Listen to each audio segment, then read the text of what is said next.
I'm Victoria Costello. I'm speaking as someone with major depression, as the parent of sons with two different mental disorders, as an advocate for mental health, and as a science writer, which is my profession.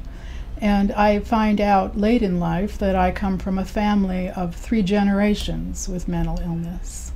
Well, it became critically important for me to be able to research what was wrong with me and my children, and especially when I got a call one night from the Los Angeles Police Department telling me that they had my then 17-year-old son, and he had driven my car, it turns out, into the fence of the school, which was not only upsetting and scary as these calls can be, but it was also strange. Most of the time I couldn't get my son to go near school, and here he was driving through the fence.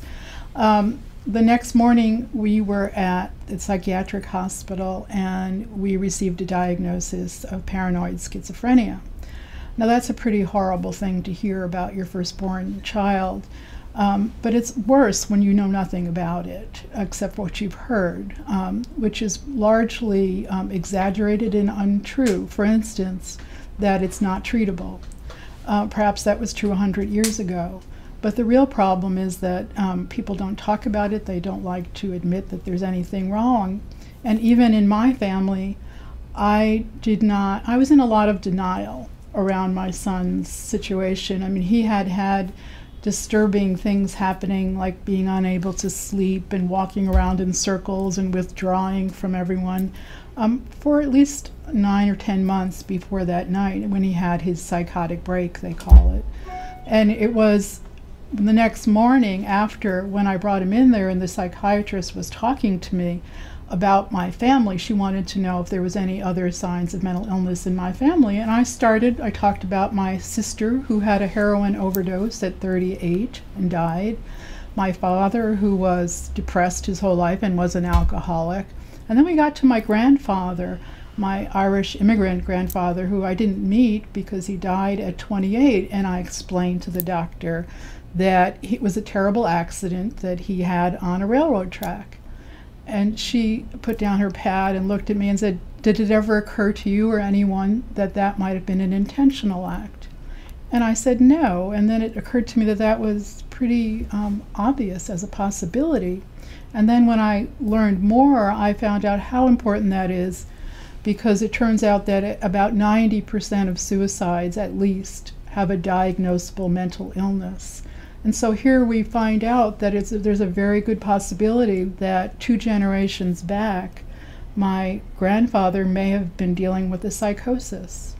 And so that's when my science writer, researcher skills kicked in, because I felt like I had to know more. Well, it's important because I've discovered that family secrets can kill.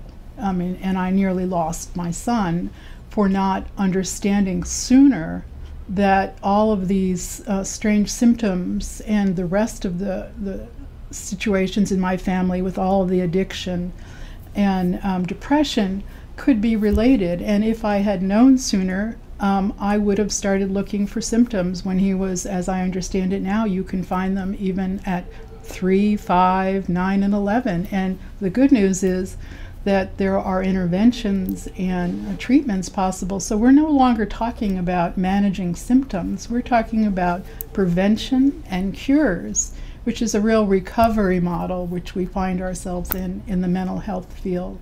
So I wanted to get out and start talking to other kids and parents about the kinds of things that they need to be looking for, if especially they have a family history of mental illness, but also that they need to find out if they do, because that's usually kept secret in families. And so that's my big message, is let's dump our secrets and then stamp out stigma.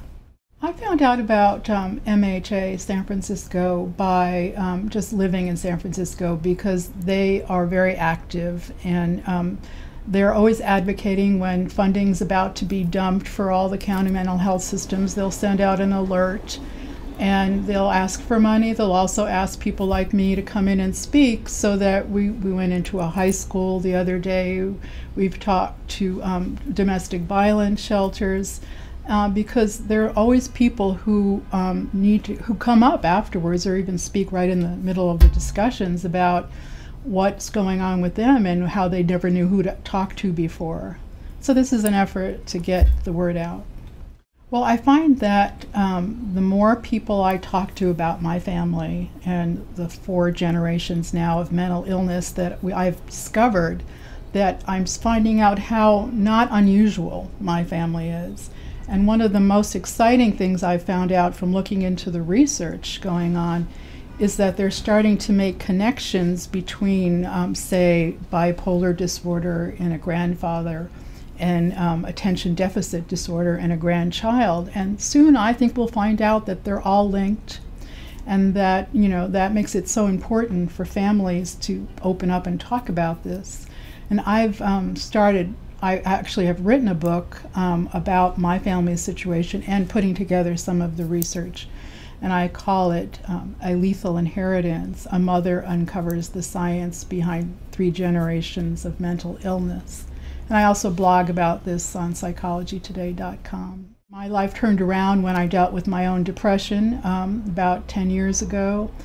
And my sons are in good shape. Their, treatment is now, behind us for both of them, and they're in recovery and watch and keep an eye on the level of stress in their life. And, self-care is something they've learned in the process of getting better.